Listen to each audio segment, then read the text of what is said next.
race just got tougher. I'm afraid that's what today's lunch video is about. The Democratic Convention, when we look at it now from the vantage of a week after it, and with the benefit of the polling that I did last week on Wednesday and Thursday nights, was very successful. What it did was that it brought the Democrats back to the Democratic Party. Now, we're still going to win the election. We're still going to beat them. Don't jump out a window, but it's going to be a harder fight than it was before the convention started.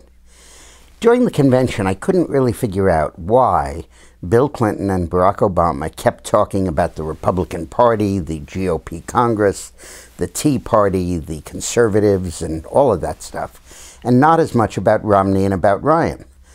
And I really learned why when I looked at this poll.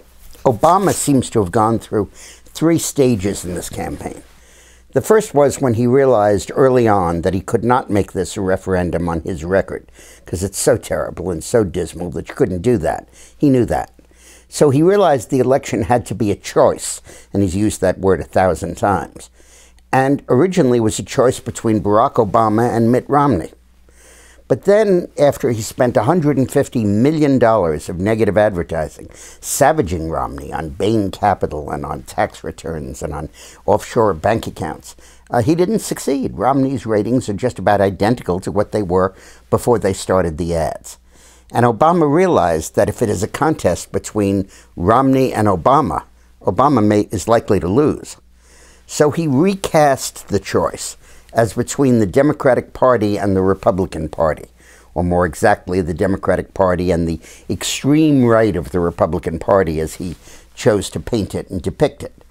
And that was really the theme of his convention, and it worked. When we entered that convention, 34% of Americans said they were Democrats and 31% said they were Republicans, what had been the historic norm over the last couple of months.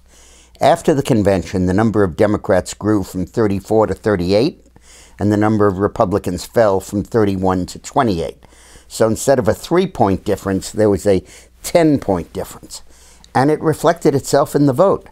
In the poll that I had right before the Republican convention started, I had Romney walking away with this, 50 to 43, and a 7-point lead. And now with the new survey data, based on the new party shift, Obama's ahead now by 49 to 46, 48 to 45 make that. Now, I think we'll regain it. I think we'll regain the lead and we'll overcome it. But these are real numbers. These are numbers you can trust. They're not the published data, although it coincides with some of the published data. But what happened was that all of those who are kind of the oldies but goodies, you know, racial equality, choice on abortion, contraception, equal pay for equal work, Medicare and Social Security, all of the issues that have traditionally bolstered the Democratic Party were on display at this convention. And the one thing that was almost never talked about, except in very apologetic terms and very tentative terms, was the economy. He set us on the road, the long, slow road to prosperity was the line that they used in the convention. But that brought the Democrats home. You see, after 2008, there was a migration that took effect away from the Democratic Party and toward Republicans and independents. The number of people who described themselves as Democrats dropped by 6 points. The number of people who said they were Republicans rose by 3.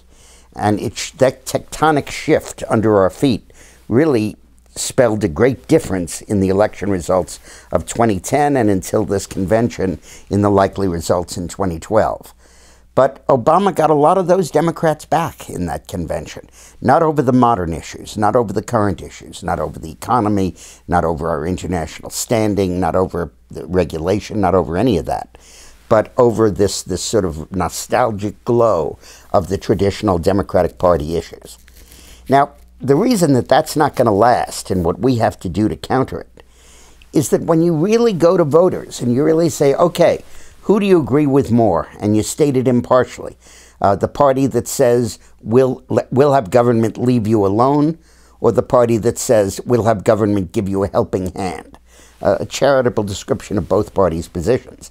They go 54 to 35 with the party that says, leave me alone. Now, the Democrats phrase that derisively and say you're on your own as their formulation of that, but it's more or less close. And the Republicans phrase the Democrat position derisively and say the party of handouts. But the point is that voters understand what these two parties represent and fundamentally, deep down, agree with the Republican Party and disagree with the Democratic Party, especially in light of the experiences of the last 4 years. But we have now to reassert the Republican brand. We have to begin to explain to voters again the differences between the two parties, between their approach, that one party wants you to rely on government and doesn't much care if you're on entitlements, and the number of people getting checks from the federal government now is half the population. A third of the population gets some variant of a welfare check from the government, that this is bankrupting the United States, that it's making it impossible for us to survive in the global economy, and that it's only by freeing entrepreneurial initiative, of regulation, of unjust taxation, and letting it thrive and grow, will we pay down the debt, will we repair the deficit, and will we ultimately be able to help people again. So we need to go back to those fundamental talking points.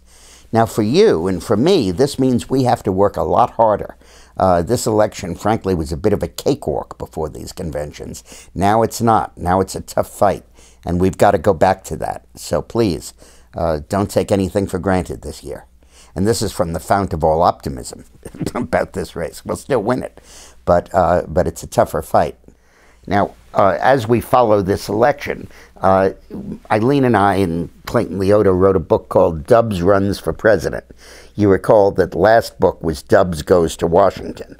And Dubs saw all the great historical monuments, and it helped kids really understand the greatness of America. This book is really based on trying to show you and show your children what the steps of the political process are, so that they can follow the steps bit by bit as Dubs goes through them, and they can understand what's going on. So, for example, the convention. All the nation's dogs stayed up very late to watch the canine party choose its final candidate.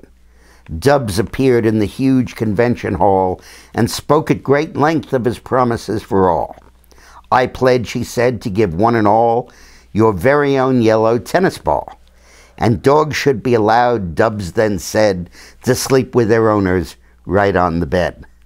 So you can explain to your children what the conventions were about in walking them through what Dubs is doing as he runs for president. It's available at dickmorris.com, at Amazon, and in bookstores. Thanks a lot for watching.